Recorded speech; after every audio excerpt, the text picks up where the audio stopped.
ನಿನ್ನೆಯ ಸಭೆಯಲ್ಲಿ ಹೋರಾಟದ ವರಸೆಯನ್ನ ಬದಲಿಸಿದ ಬಿಜೆಪಿಯ ಭಿನ್ನರು ರಾಜ್ಯಾಧ್ಯಕ್ಷರ ಬದಲು ಉಸ್ತುವಾರಿಯನ್ನೇ ಬದಲಿಸುವ ಬೇಡಿಕೆಯನ್ನ ಇಡೋದಕ್ಕೆ ಇದೀಗ ನಿರ್ಧರಿಸಿದ್ದಾರೆ.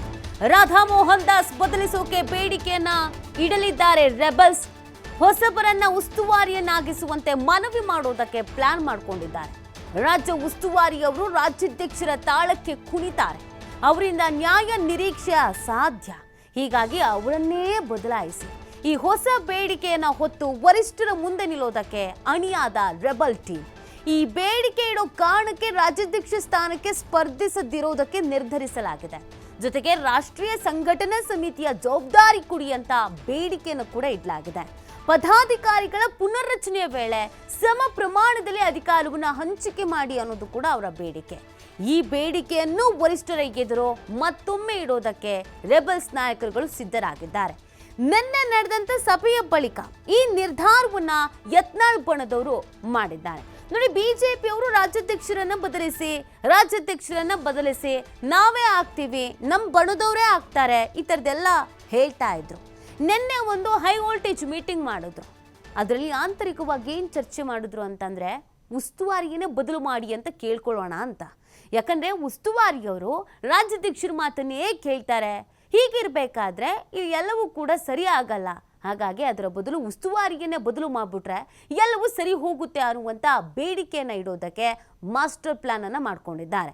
ರಾಧಾ ಮೋಹನ್ ದಾಸರನ್ನ ಬದಲು ಮಾಡಿ ರಾಧಾ ಮೋಹನ್ ದಾಸ್ ಅವರು ಬಿಜೆಪಿಯ ರಾಜ್ಯಾಧ್ಯಕ್ಷ ವಿಜಯೇಂದ್ರ ಅವ್ರು ಏನು ಹೇಳ್ತಾರೋ ಅದನ್ನೇ ಕೇಳ್ತಾರೆ. ವಿಜಯೇಂದ್ರ ಬಣದವರಿಗೆ ಸಪೋರ್ಟಿವ್ ಆಗಿ ನಿಂತ್ಕೊಂಡಿದ್ದಾರೆ. ಸೊ ಆ ಕಾರಣಕ್ಕಾಗಿ ರಾಧಾ ಮೋಹನ್ ದಾಸ್ ಅವರನ್ನೇ ಬದಲು ಮಾಡಿಬಿಡಿ ಅಂತ ಮೊದಲು ಅಲ್ಲಿಂದ ಚೇಂಜ್ ಮಾಡ್ಕೊಂಡು ಬರೋಣ ಅಂತ ನಿರ್ಧಾರಕ್ಕೆ ಬಂದಿದ್ದಾರೆ. ಯಾರಾದರೂ ಹೊಸಬರಿಗೆ ಉಸ್ತುವಾರಿಯನ್ನ ವಹಿಸಿ ಉಸ್ತುವಾರಿಯನ್ನಾಗಿ ಮಾಡಿ ಅಂತ ಒಂದು ಮನವಿ ಮಾಡ್ಕೊಳ್ಳೋದಕ್ಕೆ ಪ್ಲಾನ್ ಮಾಡಿದ್ದಾರೆ. ರಾಜ್ಯ ಉಸ್ತುವಾರಿಯವರು ರಾಜ್ಯಾಧ್ಯಕ್ಷರ ತಾಳಕ್ಕೆ ತಕ್ಕಂತೆ ಕುಣಿತಾರೆ. ಅವರಿಂದ ನಾವು ಹೆಂಗೆ ನ್ಯಾಯ ನಿರೀಕ್ಷೆ ಮಾಡೋಕ್ಕಾಗತ್ತೆ? ಅದು ಅಸಾಧ್ಯ. ಹೀಗಾಗಿ ಮೊದಲು ಅವರನ್ನ ಬದಲಾಯಿಸಿ ಈ ಹೊಸ ಬೇಡಿಕೆಯನ್ನು ಹೊತ್ತು ವರಿಷ್ಠರ ಮುಂದೆ ನಿಲ್ಲಬೇಕು ಅಂತ ಇದೀಗ ರೆಬಲ್ ಟೀಮ್ ಅವರು ಸಕಲ ತಯಾರಿಯನ್ನು ಮಾಡಿಕೊಂಡಿದ್ದಾರೆ. ಈ ಬೇಡಿಕೆಯನ್ನು ಇಡೋ ಕಾರಣಕ್ಕಾಗಿ ರಾಜ್ಯಾಧ್ಯಕ್ಷ ಸ್ಥಾನಕ್ಕೆ ಸ್ಪರ್ಧಿಸದಿರಲು ನಿರ್ಧಾರವನ್ನು ಮಾಡಿದ್ದಾರೆ ಅನ್ನೋದು ಕೂಡ ಗೊತ್ತಾಗ್ತಾ ಇದೆ. ಅದರ ಜೊತೆಗೆ ರಾಷ್ಟ್ರೀಯ ಸಂಘಟನಾ ಸಮಿತಿಯಲ್ಲಿ ಜವಾಬ್ದಾರಿಯನ್ನು ಕೊಡಿ. ನೋಡಿ, ರಾಷ್ಟ್ರೀಯ ಸಂಘಟನಾ ಸಮಿತಿಯಲ್ಲಿ ಕಳೆದ ಬಾರಿ ಸಿ ಟಿ ರವಿ ಅವರು ಇದ್ರು. ಅವರಿಗೆ ಪ್ರಧಾನ ಕಾರ್ಯದರ್ಶಿ ಅನ್ನುವಂಥ ಒಂದು ಜವಾಬ್ದಾರಿಯನ್ನು ಕೂಡ ಕೊಡಲಾಗಿತ್ತು. ಅದೇ ರೀತಿಯಾಗಿ ಈಗ ರಾಷ್ಟ್ರೀಯ ಸಂಘಟನಾ ಸಮಿತಿಯಲ್ಲಿ ಒಂದು ಜವಾಬ್ದಾರಿಯನ್ನು ಕೊಡಿ ಅನ್ನುವಂಥ ಬೇಡಿಕೆಯನ್ನು ಇಡ್ತಾ ಇದ್ದಾರೆ. ಪದಾಧಿಕಾರಿಗಳ ಪುನರ್ರಚನೆ ವೇಳೆ ಸಮ ಪ್ರಮಾಣದಲ್ಲಿ ಅಧಿಕಾರವನ್ನು ಹಂಚಿಕೆ ಮಾಡಿ ಅಂತ ಕೇಳ್ಕೊಳ್ಳೋದು ಅಂತ ಪ್ಲಾನ್ ಮಾಡಿದ್ದಾರೆ. ಎಲ್ಲದ್ರ ಬಗ್ಗೆ ಮತ್ತಷ್ಟು ಮಾಹಿತಿಯನ್ನು ನೀಡ್ತಾರೆ ನಮ್ಮ ಪ್ರತಿನಿಧಿ ರಾಕೇಶ್. ಬಿಜೆಪಿಯಲ್ಲಿ ಒಂದಷ್ಟು ರೀತಿಯಾದಂಥ ಅಸಮಾಧಾನಗಳು, ಭಿನ್ನಾಭಿಪ್ರಾಯಗಳು ಸ್ಫೋಟ ಆಗ್ತಾನೆ ಇದೆ. ನಿನ್ನೆ ಈ ಭಿನ್ನ ಬಣದವರು ಒಂದು ಹೈ ವೋಲ್ಟೇಜ್ ಮೀಟಿಂಗ್ ಮಾಡ್ಕೊಂಡಿದ್ರು. ಈಗ ಯಾಕೋ ನೋಡಿದ್ರೆ ತಮ್ಮ ಹೋರಾಟದ ಪಥ ಬದಲಿಸ್ದಂಗೆ ಕಾಣಿಸ್ತಾ ಇದೆ. ರಾಜ್ಯಾಧ್ಯಕ್ಷರನ್ನ ಬಿಟ್ಟು ಇದೀಗ ಉಸ್ತುವಾರಿ ಮೇಲೆ ಕಣ್ಣು ಬಿದ್ದಂಗೆ ಕಾಣಿಸ್ತಾ ಇದೆ. ದಿಢೀರಂತೆ ಈ ಚೇಂಜಸ್ಗೆ ಕಾರಣ ಏನು? ಮತ್ತೆ ಈ ಬೇಡಿಕೆಗಳೆಲ್ಲ ಈಡೇರಬಹುದಾ? ಆ ಸಭೆ ಬಿಜೆಪಿಯ ಬಣ ರಾಜಕಾರಣದ ಮಟ್ಟಿಗೆ ಬಹಳ ಮಹತ್ವದ ಸಭೆಯಾಗಿ ಪರಿಣಮಿಸ್ತಾ ಇದೆ.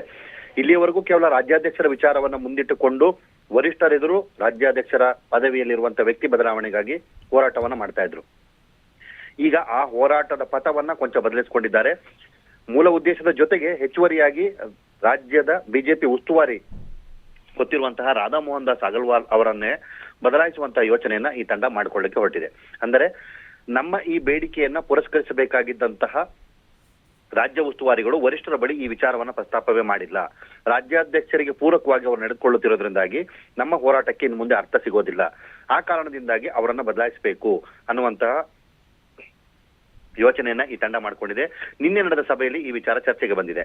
ರಾಜ್ಯಾಧ್ಯಕ್ಷರ ಬದಲಾವಣೆ ವಿಚಾರದಲ್ಲಿ ಪಕ್ಷ ತೆಗೆದುಕೊಳ್ಳುವ ನಿಲುವು ನಿರ್ಧಾರಗಳಿಗೆ ನಾವು ಬದ್ಧವಾಗ್ತೇವೆ. ಒಂದು ವೇಳೆ ಆ ಬದಲಾವಣೆ ಸಾಧ್ಯ ಆಗದಿದ್ದರೆ ಪಕ್ಷ ಸಂಘಟನಾತ್ಮಕವಾಗಿ ನಾವು ಇದುವರೆಗೂ ಮಾಡಿಕೊಂಡು ಬಂದಿರುವಂತಹ ಹೋರಾಟಕ್ಕೆ ಬೆಲೆ ಸಿಗಬೇಕು.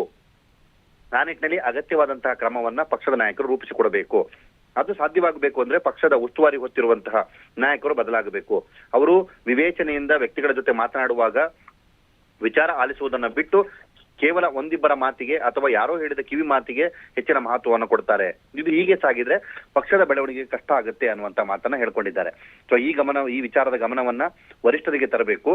ಅವರು ಅಲ್ಲಿ ಯಾವ ನಿರ್ಧಾರವನ್ನು ತೆಗೆದುಕೊಳ್ತಾರೋ ನೋಡ್ಬೇಕು ಅನ್ನುವಂತ ಬೇಡಿಕೆ ಇಟ್ಕೊಂಡಿದ್ದಾರೆ. ಹಾಗೆ ಇದರ ಜೊತೆಗೆ ರಾಷ್ಟ್ರೀಯ ಪಕ್ಷ ಸಂಘಟನಾ ಕಾರ್ಯವೈಖರಿಯಲ್ಲಿ ತಮ್ಮ ತಂಡದ ಸದಸ್ಯರಿಗೆ ಅವಕಾಶವನ್ನ ಮಾಡಿಕೊಡ್ಬೇಕು ಅನ್ನುವಂತ ಒತ್ತಾಯವನ್ನು ಹೇರುವುದಕ್ಕೂ ಕೂಡ ಈ ತಂಡ ರೆಡಿ ಆಗ್ತಾ ಇದೆ. ಹಾಗೆ ರಾಜ್ಯಾಧ್ಯಕ್ಷರ ನೇಮಕಾತಿಯ ಬಳಿಕ ರಾಜ್ಯದ ಪದಾಧಿಕಾರಿಗಳ ಪುನರಾಯ್ಕೆ ನಡೆಯುವಂತ ಪ್ರಕ್ರಿಯೆ ಇದೆ ಅಥವಾ ಪುನರ್ರಚನೆ ಮಾಡಬೇಕಾಗುತ್ತೆ. ಈ ವೇಳೆ ಸಮ ಪ್ರಮಾಣದಲ್ಲಿ ನಮ್ಮ ತಂಡಕ್ಕೂ ಅವಕಾಶವನ್ನ ಮಾಡಿಕೊಡಿ, ನಾವು ಪಕ್ಷಕ್ಕಾಗಿ ಹೋರಾಟ ಮಾಡ್ತಿರುವ ಹೊರತು ವ್ಯಕ್ತಿಯಾಗಿ ಕುಟುಂಬಕ್ಕಾಗಿ ಹೋರಾಟವನ್ನ ಮಾಡ್ತಾ ಇಲ್ಲ.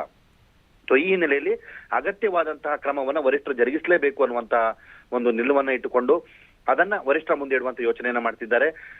ಸಾಧ್ಯವಾದಲ್ಲಿ ಈ ತಿಂಗಳ ಅಂತ್ಯ ಅಥವಾ ಬಜೆಟ್ ಅಧಿವೇಶನದ ನಡುವಲ್ಲಿ ವರಿಷ್ಠರನ್ನ ಭೇಟಿಯಾಗಿ ರಾಜ್ಯಾಧ್ಯಕ್ಷರ ಈ ಬೆಳವಣಿಗೆ ಪ್ರಕ್ರಿಯೆ ಮುಗಿಯುವ ಹಂತದಲ್ಲಿದ್ದಾಗ ಒಮ್ಮೆ ವರಿಷ್ಠರನ್ನ ಭೇಟಿಯಾಗಿ ಆ ಸಂಬಂಧ ಚರ್ಚೆಯನ್ನ ಮಾಡೋದಕ್ಕೆ ಯೋಚನೆಯನ್ನ ಕೂಡ ಮಾಡಿದ್ದಾರೆ. ಈ ಬೆಳವಣಿಗೆ ಆಗಿಯೇ ಹೋದಲ್ಲಿ ವರಿಷ್ಠರು ಇದುವರೆಗೆ ಪಕ್ಷದ ಬಡಿದಾಟದ ವ್ಯವಸ್ಥೆ ಏನಿತ್ತು ಅದನ್ನ ಒಂದು ಹಂತಕ್ಕೆ ತಾವದಿಗೆ ತರುವಂತ ಯೋಚನೆಯನ್ನು ಮಾಡಿದ್ರು. ಅದು ಮತ್ತಷ್ಟು ಬಿಗಡಾಯಿಸುವಂತ ಸಾಧ್ಯತೆಗಳು ಕೂಡ ಹೆಚ್ಚಾಗುವಂತದ್ದಿದೆ ನೀತಿ. ಓಕೆ, ಥ್ಯಾಂಕ್ ಯು ರಾಕೇಶ್ ತಮ್ಮೆಲ್ಲ ಡೀಟೇಲ್ಸ್ಗಾಗಿ.